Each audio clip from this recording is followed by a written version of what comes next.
Bueno, vamos a presentar a nuestra invitada del día de hoy, Claudia Cesaroni. Es nacida en Quilmes, en la provincia de Buenos Aires, Argentina. Es abogada, magíster en criminología y docente. Autora de varios libros, entre ellos El dolor como política de tratamiento, La vida como castigo, Masacre en el pabellón séptimo, Un partido sin papá, Brigadistas. Es cofundadora del Centro de Estudios en Política Criminal y Derechos Humanos en 2004 y de la Red Argentina No Baja en 2017. La idea del encuentro de hoy es poder presentar una mirada desde las organizaciones sociales para pensar el tratamiento de la violencia institucional. Así que, bueno, Claudia, muchísimas gracias por acompañarnos. Te pasamos la palabra a ti, y bueno, la idea es esa, 30 minutos aproximadamente, un poco menos, un poco más de exposición, y después poder tener un espacio de intercambio. Bueno, buenas tardes, gracias por la invitación, que de verdad es un placer, porque además la institución es muy querida para mí, y en particular, algunos de sus integrantes muy en particular, son muy, muy queridos para mí. Y bueno, por supuesto que el tema del que me piden hablar, yo voy a hablar sobre todo en nombre del CEPOC, que es esta institución que fundamos en 2004, un grupo de estudiantes, de egresados de una maestría en criminología, aquí en Buenos Aires, 4 integrantes, María Laura Bohm, Mariano Gutiérrez, Mariano D'Ambrosio y yo. ¿Y por qué se nos ocurrió crear el CEPOC? Porque estábamos enfrentando una situación que ustedes seguramente podrán también reconocer como propia, frente a un hecho grave, el secuestro y homicidio de un joven, Axel Blumberg, el inicio, digamos, a partir de la movilización de su padre, una persona de ideas de derecha, claramente de derecha, acompañado por una parte importante de la sociedad, logró este sector que se impusieran cambios muy brutales en la legislación penal en nuestro país. Eso se conoce como las leyes Bloomberg. Yo creo que en realidad eso es un poco injusto, porque la responsabilidad es de los legisladores y legisladoras que votaron eso, presionados por esas marchas multitudinarias y sobre todo por la utilización mediática de la víctima.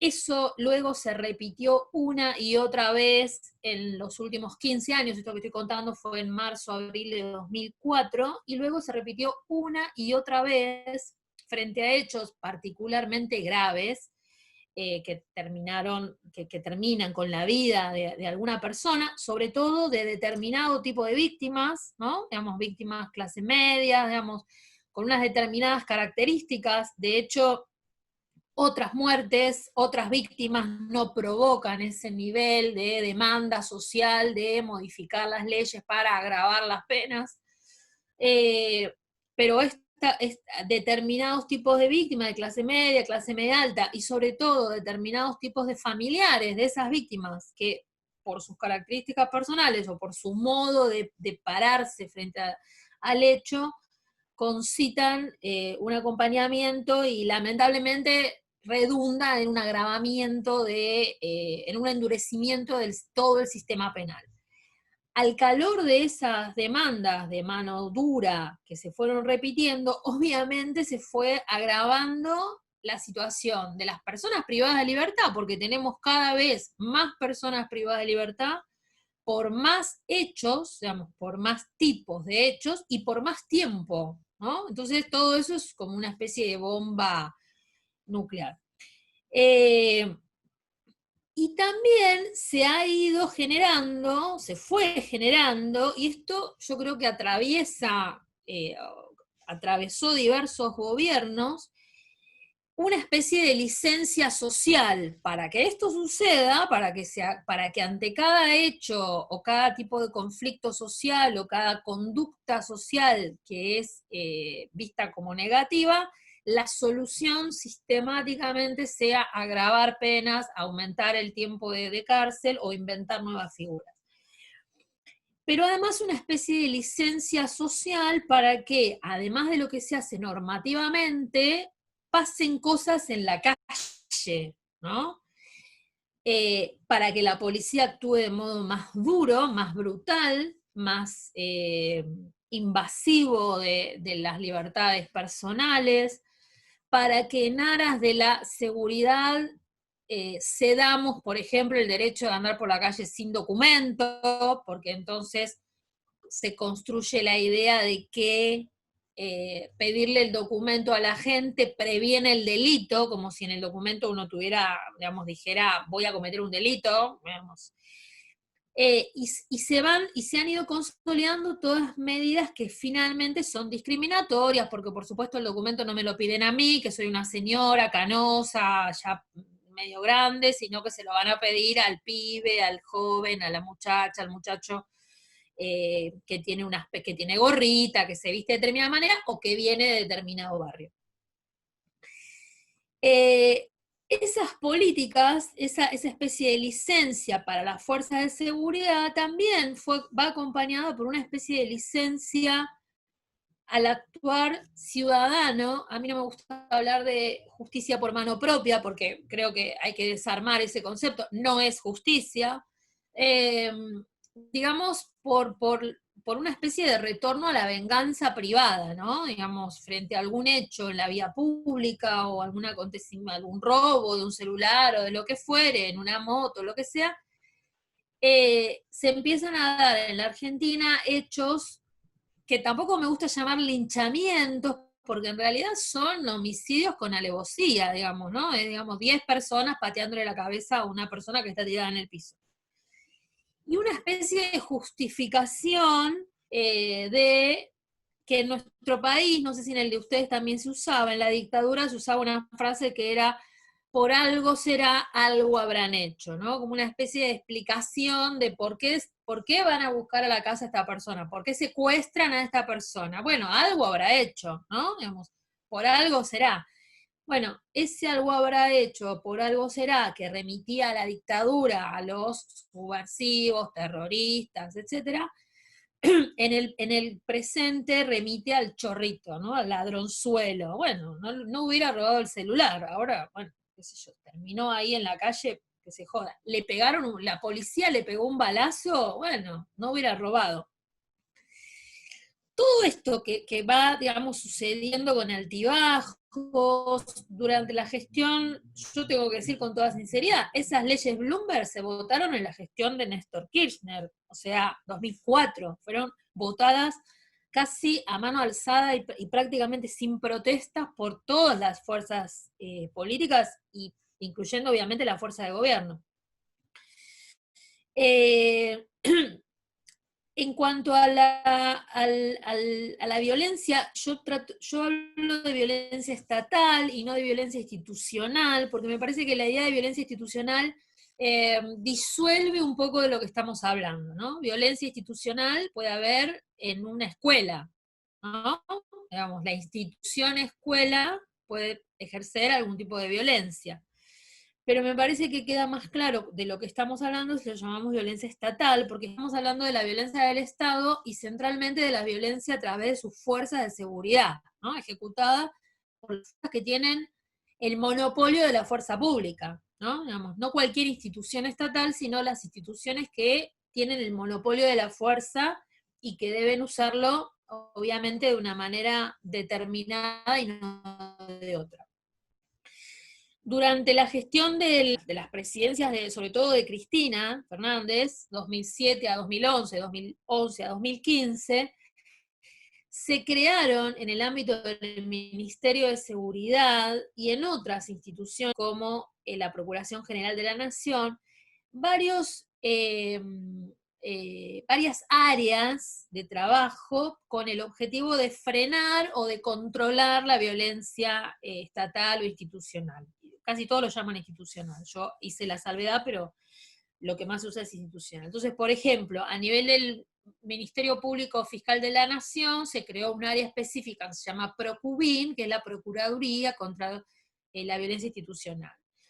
En el área del Ministerio de Seguridad se crearon varios programas, sobre todo en la época de la gestión de Ilagarré, de control del uso de la fuerza, de protocolos para las manifestaciones sociales, públicas, digamos, cómo las fuerzas de seguridad tienen que actuar frente a en una movilización, desarmadas, con una primera línea de mujeres, digamos, establece con una serie de pasos que tienen que tomar de diálogo, de mediación, de evitar la represión y el choque, etc. Yo diría que donde más se avanzó fue durante esas gestiones, en esas cuestiones, en las movilizaciones públicas, en la no represión, a las movilizaciones, a los actos de protesta, etc. Ahora bien, en los territorios, en los barrios, lamentablemente desde el 2005 en adelante, se decidió enviar fuerzas militarizadas, que en la Argentina son la Gendarmería y la Prefectura, que son las fuerzas de frontera, ¿no? Una cosa que hemos discutido siempre, entendiendo que las fuerzas de control, porque además por su formación, son fuerzas con una formación militarizada, nada tienen que hacer en un barrio donde terminan disciplinando de modo bastante brutal a los pibes, a los adolescentes, a los jóvenes, etc. Eso no dejó de suceder de 2005 en adelante. Lo que sí se notó con mucha intensidad con la asunción de Mauricio Macri en 2015 y 2019 fue una vuelta a las peores prácticas con respecto a las movilizaciones populares, es decir, represiones violentas frente al ejercicio del derecho de protesta, y un desembosado ya uso, porque actos de violencia estatal, lo que habitualmente se llama gatillo fácil, y que también creo que hay que discutirlo porque quita responsabilidad al sujeto que utiliza el gatillo, parece que fuera el gatillo el que actúa, ¿no? Digamos, frente el uso de la violencia letal por parte de la fuerza de seguridad nunca dejó de suceder, pero no estaba alentado, ¿no? En los gobiernos sobre todo en los gobiernos de Cristina, en los que decía antes.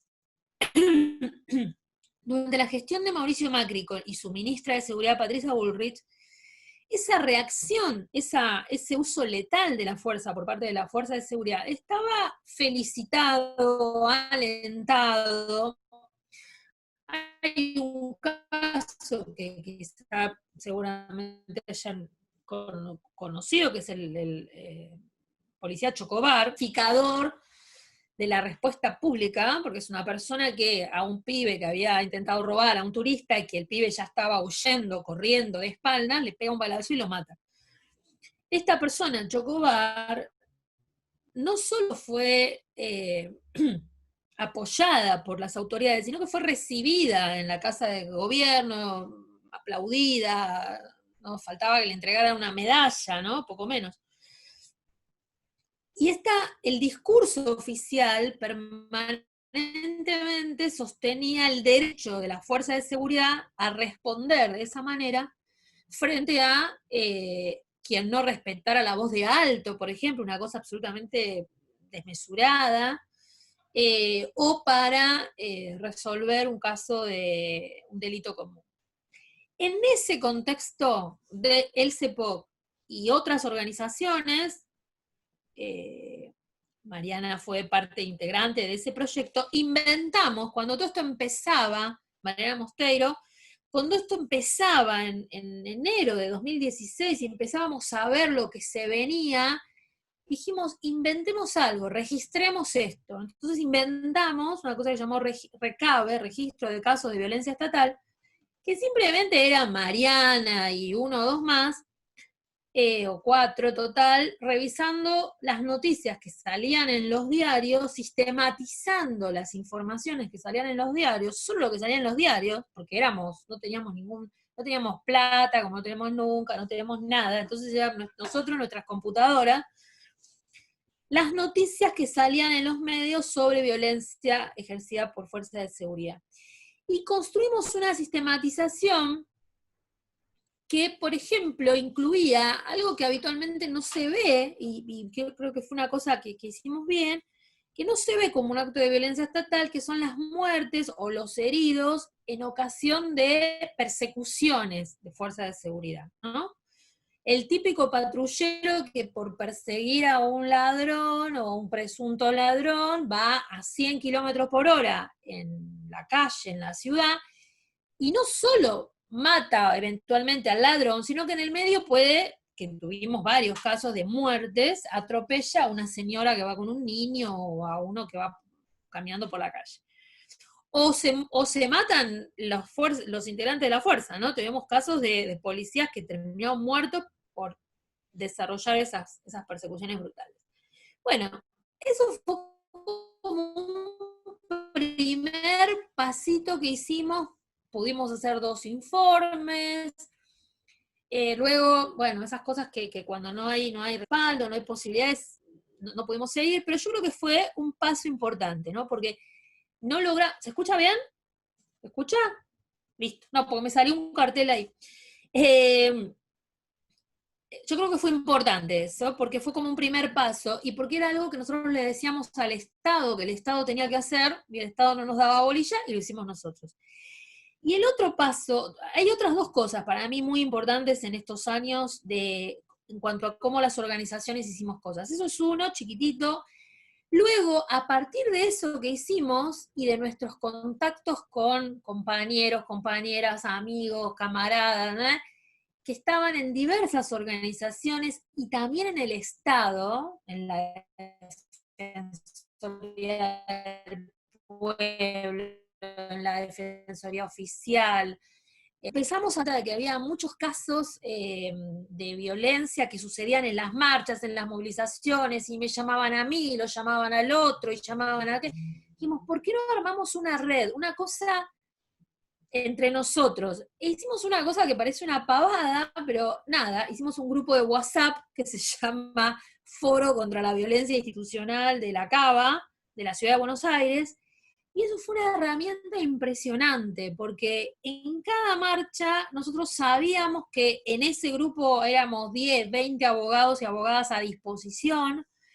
No tenía, cada cosa que cada uno se enteraba, lo volcaba en el grupo, entonces no teníamos, parece una cosa obvia, pero no lo habíamos logrado hasta hace 3 años. O sea, era una cosa que habíamos intentado y nunca lo habíamos logrado hasta que lo logramos. Y ese foro sigue existiendo, porque los hechos de violencia perduran, no en ese nivel, pero sigue. ¿Para qué está el foro? Bueno, detuvieron a Pepito en la calle tal, ¿qué defensor le toca? ¿Quién lo puede ir a ver? ¿Alguien sabe dónde está? Bueno, digo, en esta situación de cuarentena, sobre todo al principio, hubo muchos hechos de violencia policial, de malos tratos, en el marco de la cuarentena, entonces también intervenimos. Y la tercera cuestión, que en eso simplemente lo único que puedo hacer es agradecerles a ustedes, uruguayos y uruguayas de mi corazón, porque nos copiamos un montón de cosas de ustedes, incluido el bichito.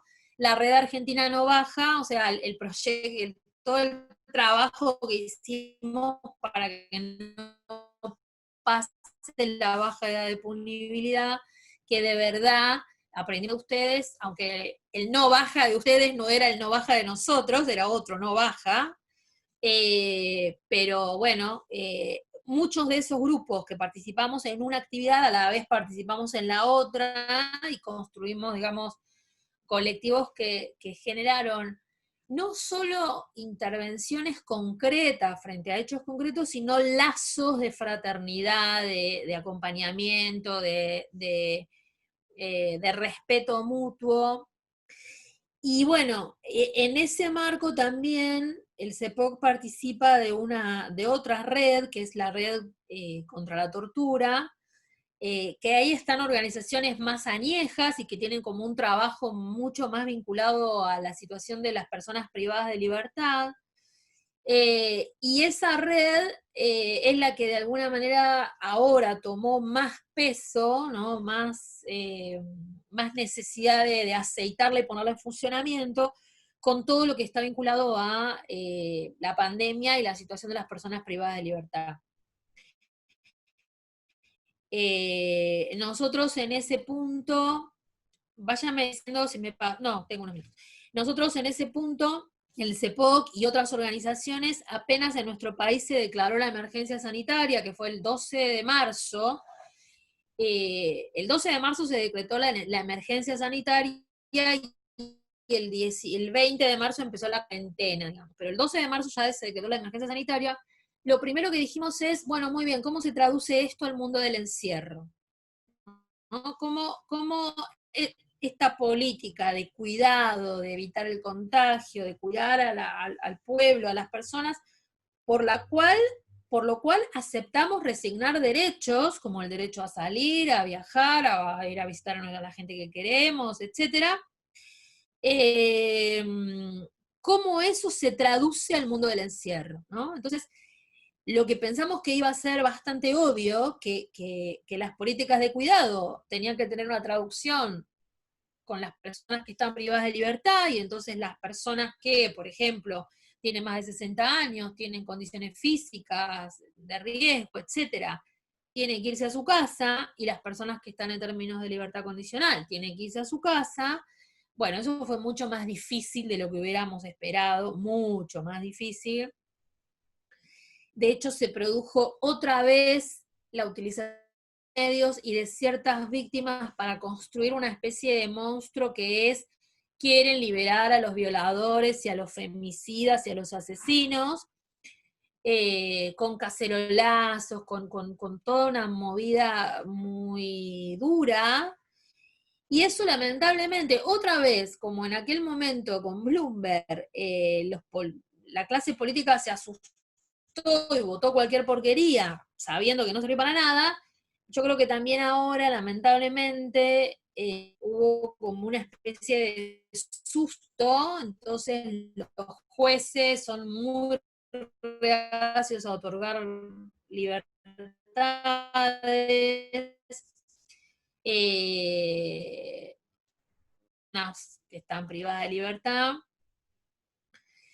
Y bueno, y hemos retrocedido un poco con relación a esta cuestión, ¿no? Digamos, hemos retrocedido un poco con relación a garantizar que las personas que están privadas de libertad y que tienen derecho por su condición física o porque han cumplido determinados requisitos, obtengan su libertad, ¿no?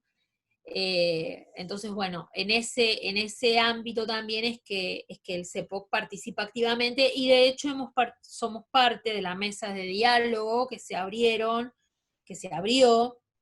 eh, a partir de nosotros tenemos acá en la ciudad de Buenos Aires una cárcel, la vieja cárcel de Devoto, que es la única cárcel federal que todavía subsiste, digamos, en el ámbito de la ciudad, la única que queda. Después hay alcaidías pequeñas, pero cárcel es esa.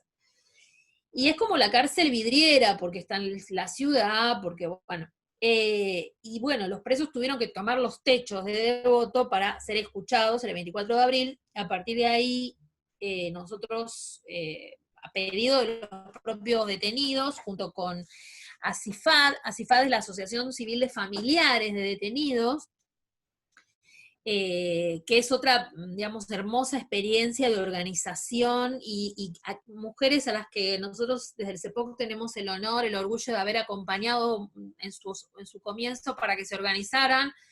Siempre contamos, su titular es Andrea Casamento, siempre contamos la misma historia, que ellas al principio eran mujeres que se reunían a llorar, y hoy se sientan a hablar con el ministra, con el secretario de Estado, con el director del servicio penitenciario. O sea, han recorrido un camino de organización, de experiencia política, impresionante. De hecho, hoy yo le decía, vengo de otro Zoom, que era de verdad con la ministra de Justicia y para hablar del tema de la cárcel, y está Andrea, obviamente, ¿no? Y en esas mesas de diálogo, estuvo Andrea, estuve yo, y estuvo otra organización que es un sindicato de presos, de personas privadas de libertad, un poco en representación o acompañando a los presos, ¿no? A pedido de ellos.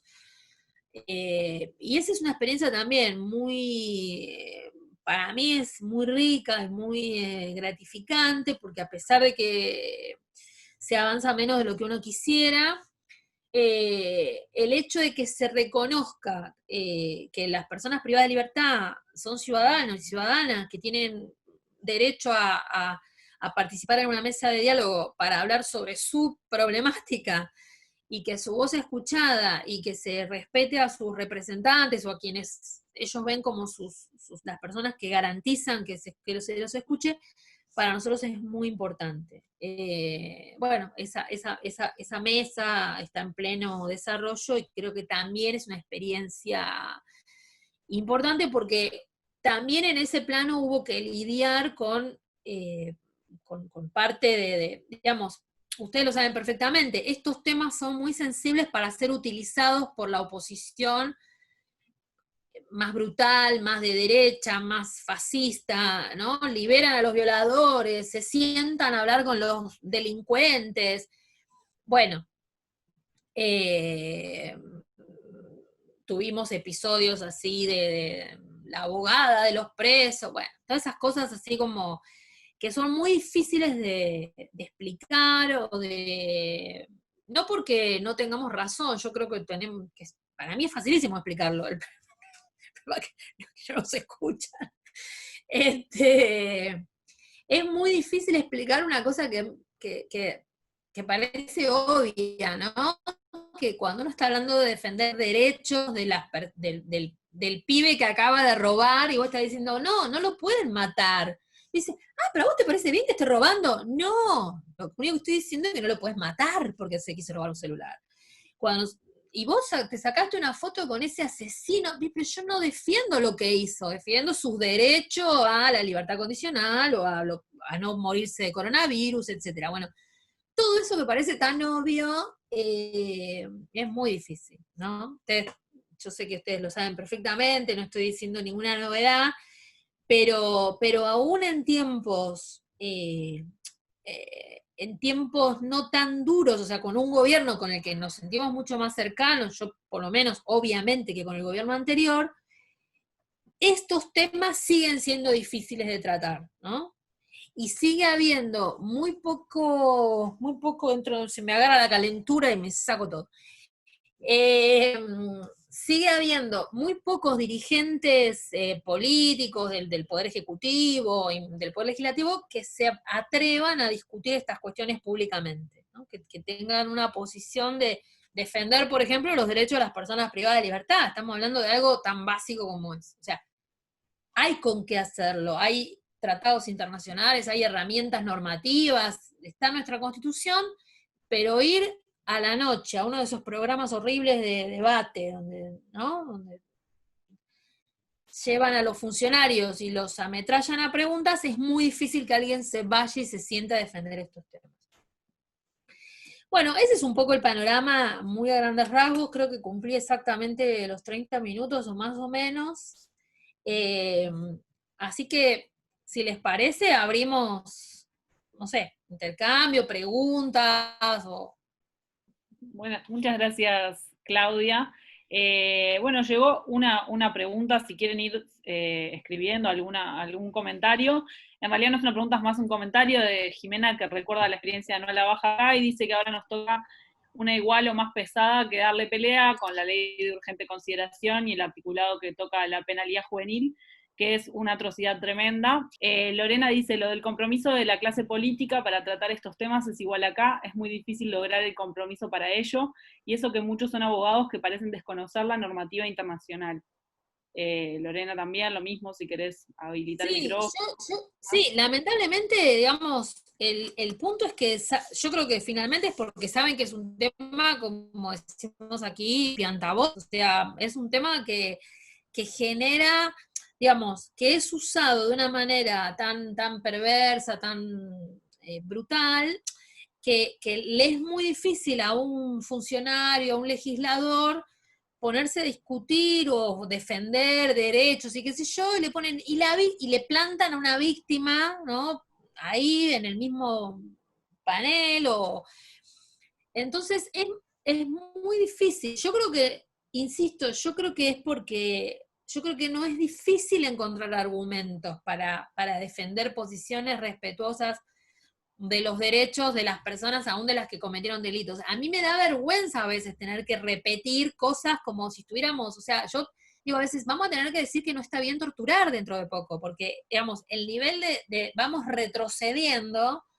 Nosotros, por ejemplo, tenemos una ley de ejecución de la pena privativa de la libertad del año 96. Al día de hoy ha sido dinamitada. Entonces, esa ley que es del gobierno menemista, que es un gobierno que tenemos un montón de cosas feas para decir, comparada con lo que han hecho hoy, es una ley de oro, es gloriosa. Entonces, no estamos pidiendo, ¿no? Yo creo que no es que estamos pidiendo que los legisladores o los políticos digan cosas revolucionarias, estamos diciendo que digan lo mismo que la ley del año 96, una ley que es parecida a la española, a la italiana, pero por ahí alguien decía lo del populismo penal. Obviamente no es algo que pase solo aquí en nuestro cono sur, ¿no? Hay un montón de autores que lo vienen estudiando. Yo tengo así como una especie de Biblia que es luego a Kant, pero hay un montón de estudios sobre el mismo tema. Y es una desgracia, porque son sociedades cada vez más brutales, más vengativas. Antes de ayer pasó un hecho aquí en Buenos Aires, probablemente lo hayan visto, que un tipo que pensó que entró a su campo gente a robar, aplastó a un pibito de 16 años con su camioneta, ¿no?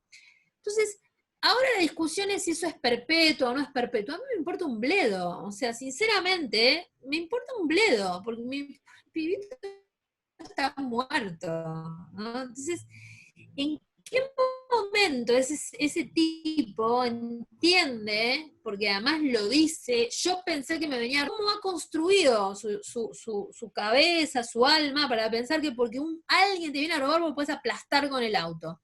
Bueno, por ahí lo construyó también porque hace unos años tuvimos un caso de un comerciante, un carnicero, que le vinieron a robar, le robaron, no lo tocaron, le llevaron 5.000 pesos, salieron corriendo, y el tipo fue, lo aplastó con el auto, mató a un pibe, y un juicio por jurado lo absolvió. Y fue candidato después a concejal. Entonces, esos que nos parecen horribles también se construyen, ¿no? Tienen como un sedimento que no es solo el hecho, ¿no? Va siendo construido por discursos, por resoluciones judiciales, por tolerancias sociales. Eso me parece que es lo más preocupante, ¿no? Bien. Bueno, leo el comentario de Sebastián, que vos algo ya estabas comentando. El populismo penal tiene una enorme fuerza social y electoral a pesar del éxito no a la baja, y tiene éxito más allá de los grupos de derecha. Las últimas elecciones en Uruguay y el referéndum muestran un atractivo electoral grande, inclusive en algunos sectores de izquierda. Se refiere al referéndum de la reforma del año pasado. ¿Qué alternativas se buscan para desafiar ese discurso? Totalmente, yo creo que sí, totalmente. Bueno, yo me la paso peleándome con medio mundo porque totalmente, yo creo que justamente no es un problema que esté concentrado en las fuerzas de derecha. Y creo que también hay una enorme responsabilidad, y por eso me peleo a veces, porque yo sé que no es muy agradable lo que digo, en las organizaciones de izquierda, en los movimientos de derechos humanos, de los que yo soy parte, o he militado desde mi juventud en la Liga Argentina por los Derechos Humanos, soy querellante en una causa de lesa humanidad. Al mismo tiempo creo que hemos construido también la idea de que todo se resuelve con cárcel, ¿no? La idea del juicio y el castigo, que es una idea que todos tenemos y hemos repetido, y qué sé yo, creo que en algunos casos, o hemos también cimentado esa idea de que la cárcel por toda la vida, que no salga nunca, etcétera. Y yo creo que ahí también hay que mirar, hay que revisar, ¿por qué esa idea de la centralidad de la cárcel como castigo? ¿No? ¿Por qué asociar que si disminuimos los años de cárcel en algún tipo de delito, eso es igual a impunidad? ¿Por qué no pensar que en realidad la mejor manera de evitar que los hechos se repitan, o sea, que el mejor aporte a una sociedad más justa es evitar que ciertos hechos se repitan? Y que el peor modo para evitar que ciertos hechos se repitan es la cárcel, a pesar de que repetimos todo el tiempo lo contrario, que el castigo evita la repetición de los hechos, y está dicho en un montón de sentencias de la Corte Interamericana y de todo lo que se nos ocurra. Yo sinceramente creo que eso hay que revisarlo. No es cierto que más pena evite hechos similares. Entonces, me parece que esa discusión hay que darle miedo, digamos, sin enojarse, teniendo claro que la memoria, la verdad y la justicia no necesariamente están asociadas a la vida entera en la cárcel, porque muchas de las cosas que adoptamos para un determinado grupo de enemigos, por llamarlo de alguna manera, después se expanden al resto. Entonces, ese es el problema. Cuando aceptamos determinadas cosas para nuestros enemigos más brutales, a mí me parece que de alguna manera estamos habilitando a que esas cosas, la cárcel de por vida, etcétera, la no salida, la no prisión domiciliaria. Entonces, a mí me parece que tenemos que pensar un poco otros modos, ¿no?, de abordar esas situaciones.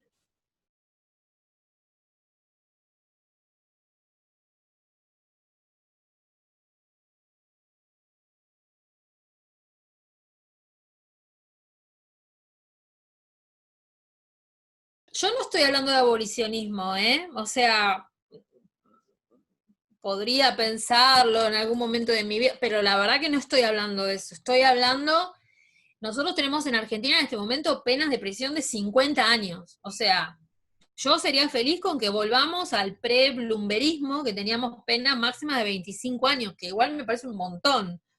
O sea, estoy hablando de reducciones, reducción de daño, ¿no? Si uno dijera en política de drogas, por ejemplo, reducción de daño, de reducir un poquito el daño, de volverlo a los años 90, imagínate. Yo creo que por ahí parece una cosa muy ingenua o bueno, qué sé yo, soy un poco así como...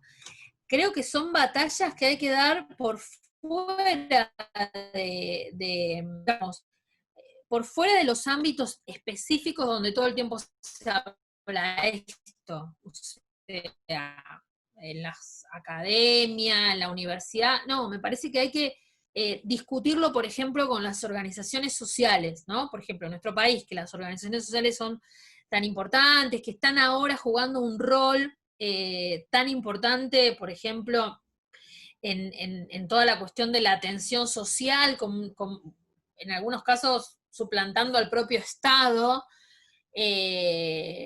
Bueno, ¿cómo se trabaja al interior de eso? Por ejemplo, las organizaciones sociales están asumiendo la cuestión de las cooperativas para liberados, para las personas privadas, un tema que no lo veían pero ni cuadrado, ni dibujado hasta hace un tiempo, ¿no? Una cosa... nosotros, muchas, como digo, escúchame, ustedes trabajan con el pueblo, en los barrios, en las villas, ¿de dónde te cree que son las personas que están presas? O sea, ¿quiénes son? Son los mismos. El hermano de la señora que cocina en el comedor, el hijo.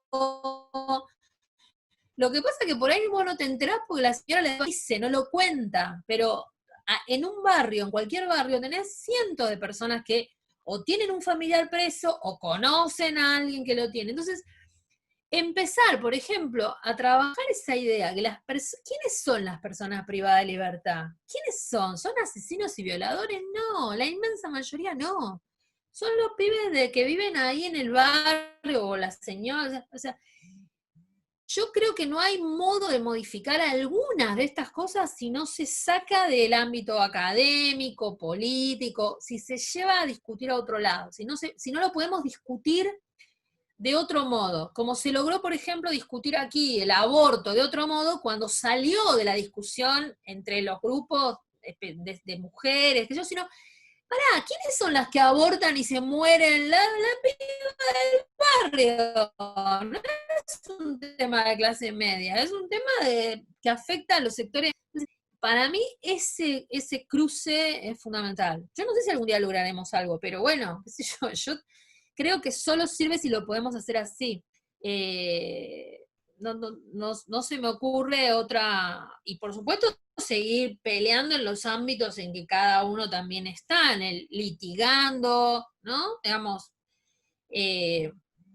nosotros tenemos casos, por ejemplo, aquí en nuestro país de condenas de 34 años de cárcel a un adolescente de 17 años. Bueno, Bizarro. que la llevo yo esa causa, pero en la ejecución la llevo, no en la condena. Bueno, qué sé yo. O sea, yo trato de que ese caso se conozca, se difunda, y lo primero que me preguntan es, ¿pero cuánta gente mató? Sí, mató a una persona y casi a otra, pero tenía 17 años. O sea, tengo que poder explicar que una persona que tiene 17 años no puede pasar 2 vidas presa. Bueno, yo creo que hay que poder explicar esas cosas que lleguen a otra gente, digamos.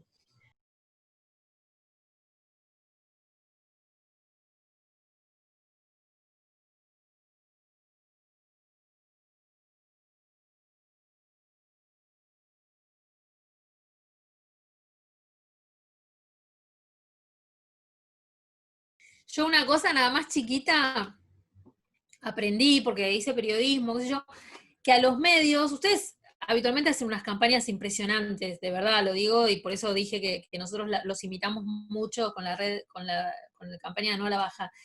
Pero me parece que, y justamente por eso, al periodismo le gustan los números, ¿no? También cuando armamos lo del recabe pensamos eso, ¿no? Si nosotros podemos mostrar una torta, como dicen ¿no? Que diga 20% de no sé qué, 10%, es distinto que si vamos a contar la policía molesta o masacra, no sé qué, ¿no? Podemos mostrar datos, números. Mirá vos, 4 muertos porque los patrulleros corren a una velocidad demente en la calle, ¿no? Digo, para pensar también cómo introducir estos temas que habitualmente es muy difícil. Yo estoy súper enojada con todos mis amigos periodistas, porque ustedes me llaman solo cuando los tipos se suben a los techos para hablar de la cárcel, ¿no? Pero tenemos un montón de cosas para contar de la cárcel, pero solo me llaman y me revientan el celular cuando los pibes están arriba de los techos. Pero bueno, también por ahí esos son los momentos para conseguir contactos que después podamos usar para meter el tema, ¿no? Poder contar, yo creo que también la construcción del sujeto que está en la cárcel, ahí se dio el marginal, ustedes lo vieron, el marginal, bueno, eso es un horror, ¿no? Esto es como yo lo odio, también me enojé mucho con esa gente, no quiero ni verlo, pero vi un poquito. La construcción del preso como un loco, monstruo, demente, ridículo, entonces todo eso es difícil desarmarlo con 5 minutos de radio que me llaman a mí, te llaman a vos, lo llaman al otro abogado que anda peleando para que le den bola. Es muy difícil, porque lo otro construye imaginario a través de la ficción, ¿no? Entonces es como, bueno, es eso la cárcel. Vos ves eso y decís, yo no quiero que salgan nunca estos tipos, porque son todos unos monstruos. Entonces, desarmar eso también es muy complejo, ¿no? Pero bueno, hay que hacerlo, no queda otra. Bueno, la siguiente pregunta es de Lucía, que vi que estabas por ahí. Lucía, capaz que querés decirla directamente vos, como prefieras, o la leemos. Bueno, agradecía un poco todo lo compartido y te pregunto si podrías desarrollar un poco más las estrategias que fueron desarrollando desde las organizaciones. Traías el ejemplo de la sistematización de casos o del grupo WhatsApp. Me interesa cómo vamos a ir construyendo desde las organizaciones estrategias en clave de autocuidado. Bueno, por ejemplo, en el caso del foro, esto que yo les decía que armamos una red, me parece lo más interesante de esa red es que, como les decía, había personas que somos integrantes de organizaciones, personas que integran la defensa pública, ¿no?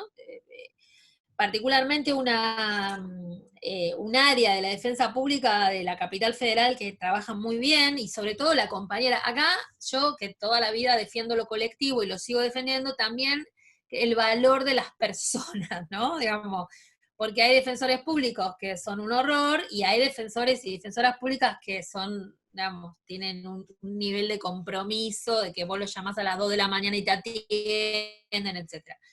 Bueno, en la defensa pública de la ciudad hay una compañera así, que es un área que está es como la primera la primera puerta cuando detienen a alguien, ¿no? El área que se entera, no es que va directamente a atender a la persona que fue detenida, pero está como siguiendo qué va pasando en esa detención. Entonces, en ese foro, en ese WhatsApp del foro, porque finalmente no somos más que un WhatsApp, y nada más y nada menos, estamos abogados de las organizaciones y abogadas, con especialidad incluso, porque hay compañeras específicamente que trabajan con migrantes, compañeras que trabajan y compañeros que trabajan específicamente con mujeres, con trans, ¿no? Digamos, hay como grupos que se van a armar, con vendedores ambulantes, hay todo un trabajo acá, por ejemplo, se persiguió muchísimo durante el macrismo y ahora un poco bajó, pero también a los trabajadores de origen senegalés, ¿no? El típico, el negro senegalés que vende en la calle, ¿no? Entonces, racias horribles, gente muy desprotegida, bueno, estuvimos ahí. No todos, uno, el que está más cerca, el que llega más rápido, el que tiene más especialidad en eso, y cuando eran marchas, digamos, masivas, porque esos son para los casos cotidianos, y lo seguimos haciendo, cuando eran marchas masivas, que fueron sobre todo, si se acuerdan, en las de diciembre de 2017, creo, que Mariano, el compañero que estuvo la vez anterior, yo lo conocí ahí, recorriendo un destacamento de gendarmería, yendo a visitar gente detenida. Nos conocimos ahí. En ese tipo de hechos que son más masivos, simplemente lo que hacíamos era difundir nuestros teléfonos personales o los teléfonos institucionales, y estar ahí, en la calle, recorriendo comisarías hasta cualquier hora de la madrugada, y en algún caso tomando casos, ¿no? Digamos, nosotros hemos tomado casos de gente que ni sabíamos quién era, ¿no? Con Mariano nos reíamos porque decimos, ¿este quién es? No sé, pero, o sea, lo agarrábamos igual. Porque eran detenciones todas, digamos, absolutamente ilegales, pero lo que digo es que tuvimos que hacer activismo judicial, porque no era nada más ir a sacarlo de la comisaría. Eran causas, y eran causas, en algunos casos, causas con imputaciones de delitos federales, o sea, imputaciones de intimidación pública, digamos, causas graves, que la mayoría lográbamos, digamos, el sobreseimiento, que no siguieran, pero quiero decir que también implica un tiempo, todas cosas que hacemos, por supuesto, a pulmón, o sea, sin cobrar un peso, solidariamente. Pero bueno, a mí me parece que fue un elemento muy importante, sobre todo en esas marchas, porque gente que por ahí ni nos conocía, ni sabía quiénes éramos, ni nada por el estilo, sabía que podía tener nuestro teléfono, un volante con varios teléfonos, y a veces simplemente éramos red, o sea, articulado, me llaman a mí porque detuvieron a un trabajador de un sindicato, bueno, yo llamo al compañero abogado de ese sindicato, o sea, no voy yo por ahí, va el compañero del sindicato. O la llamo a la legisladora que conozco para que vaya a patear la puerta a la comisaría conmigo, qué sé yo, bueno, todas esas artimañas de que sobre todo los que somos más grandes fuimos aprendiendo a lo largo del tiempo. Bien. Por último está el comentario de Jimena, un poco de lo que hablabas un ratito, de que acá en Uruguay la policía militarizada está desde 2013 en los barrios más vulnerables, y esa postura del Ministerio del Interior se dio en pleno gobierno de izquierda. Bueno, exactamente, es que, claro, bueno, en Argentina fue una decisión de Néstor Kirchner mandar la gendarmería, pero no porque es un loco, sino porque, ¿de dónde venía eso? De que los intendentes le decían, mira, la bonaerense es peor que los delincuentes. El mayor productor de delitos es la policía bonaerense, entonces, y yo necesito seguridad, porque si no la gente se me viene encima, entonces lo que encontraron como un modo de llevar una fuerza que teóricamente era respetable, seria, no se metía en negociados, no estaba en la corrupción, era la gendarmería y la prefectura. Pero claro, probablemente no se metan en los negocios sucios, igual que la bonaerense, etcétera, pero tiene una represiva, e insisto, una lógica de cuidar fronteras, que a los pibes sobre todo, y yo estoy segura que si uno va a un barrio y pregunta, ¿a vos te parece bien que esté la gendarmería? Gran parte, como decía ahí alguien, creo que Marcos, decía, los más humildes son los que más medidas duras y de castigo plantean, por supuesto, claro que sí, porque está podrida la señora de salir de la casa y que la barrita de la 5 para la birra y 5 para el faso, y que si no se los da, por ahí medio la aprietan, obviamente, eso es así. Hay una experiencia aquí, que es de una organización que se llama La Garganta Poderosa, que la conocen porque creo que también está en Uruguay, o tiene trabajo, que ellos lo que hacen es lo que ellos llaman el control popular de las fuerzas de seguridad. O sea, ellos entienden que de esas fuerzas es muy difícil por ahí sacarla de los barrios, la gendarmería y la prefectura, pero ellos desarrollan un poco lo que nosotros hicimos con el RECAB, el registro, pero ellos en el mismo barrio, ¿no? Porque viven ahí, obviamente. Entonces están como muy encima de las prácticas de las fuerzas, ¿no? Digamos, no le dejan pasar una. Eso también creo que es una estrategia de laburo interesante, pero requiere un nivel de organización que, como se decía antes, no se da en todos los territorios, ¿no? Capaz que para terminar, preguntarte nosotras un poco si puedes contar a grandes rasgos 3 o 4 cositas que tuviese el protocolo de las manifestaciones, de las protestas, de las manifestaciones que tú contabas que armaron, como para también ahí conversar. Sí, eso fue una resolución, lamentablemente quedó o sea, era una resolución, no tenía jerarquía normativa, no fue una ley, una resolución de la ministra de Seguridad, pero resolución ya tiene cierto nivel de formalización. Es un poco lo que decía antes, primero que no podían ir armados, digamos, las fuerzas que estaban en la vía pública cuando había movilizaciones, protestas o lo que fuera, no estaban armadas. La primera línea en general era de mujeres, ¿no? Supongo que eso también entendiendo, porque, claro, en marchas, usted pasa a veces, ¿no? Digamos, estás acá cara con cara, el que está marchando con la fuerza de seguridad, y la fuerza de seguridad recibe escupitajo, puteada, te revolean algo, qué sé yo. Supongo que la idea de poner mujeres era un poco, ¿no? Digamos, lo podemos discutir, pero por ahí cumplía la función de que los manifestantes tuvieran un poco una cosa un poquito más cuidadosa.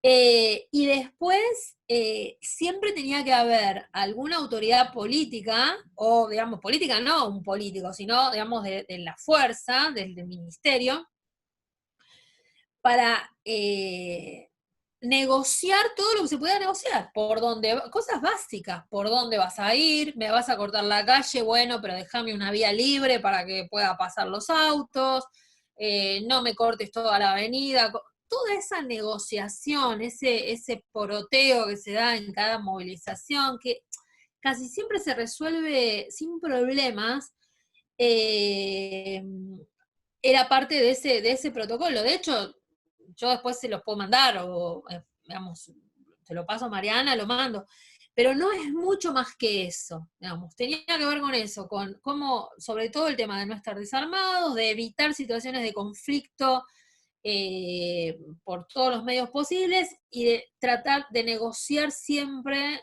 todo lo que se pudiera para evitar cualquier situación de conflicto. Y la verdad es que prácticamente no las hubo. Durante esa gestión. Por supuesto que siempre hay alguna situación, porque no se olviden además que hubo una época en que coexistieron la ministra de Seguridad, no, se fue, después vino Bernie, ¿no? Sí, que fue ese orden más, claro. Pero coexistieron, ahí está. Coexistieron los equipos de seguridad de la ministra Garré con un nuevo ministro que era Bernie, que tiene otra mirada totalmente distinta. Entonces coexistían ahí de una manera un poco difícil, niveles medios con posiciones ya un poco más duras con respecto a estos hechos, ¿no? A esta manera de abordar Entonces, por ejemplo, a veces Bernie mandaba a la gendarmería a desalojar una avenida, una autopista, y todo esto que yo estoy diciendo no se hacía, ¿no? Era, ¿se van a ir? No, ¿se van a ir? No, bueno, ¡pua! Se van, o sea, sí. Bueno, estamos ya cerrando el encuentro. Agradecerle a todas, a todos, agradecerte especialmente a vos, Claudia, por este rato, por compartir lo que es la experiencia ya, obviamente con muchas similitudes, ¿no? De todo lo que fue tanto el proceso y de las estrategias que vamos planteándonos desde las organizaciones sociales. Queremos decirle que ya estamos abriendo el WhatsApp, así que los abogados que hayan por ahí nos pueden ir escribiendo. Porque, bueno, obviamente que también es una estrategia que dentro de las varias que estamos pensando por acá. Bueno, un placer. Y solo esto voy a decir para quienes sean abogados, no teman, el WhatsApp ese no está todo el día, después se encuentra su propia regulación, pero además uno se siente muy acompañado de contenido y aprendes un montón. O sea, yo aprendí un montón de cosas que no sabía interactuando todo el tiempo con compañeros. Es muy gratificante y la verdad que es como una herramienta útil, así que háganlo. Bueno, gracias, muchísimas gracias. Gracias, Claudia. Gracias a todos. Gracias. Muchas gracias.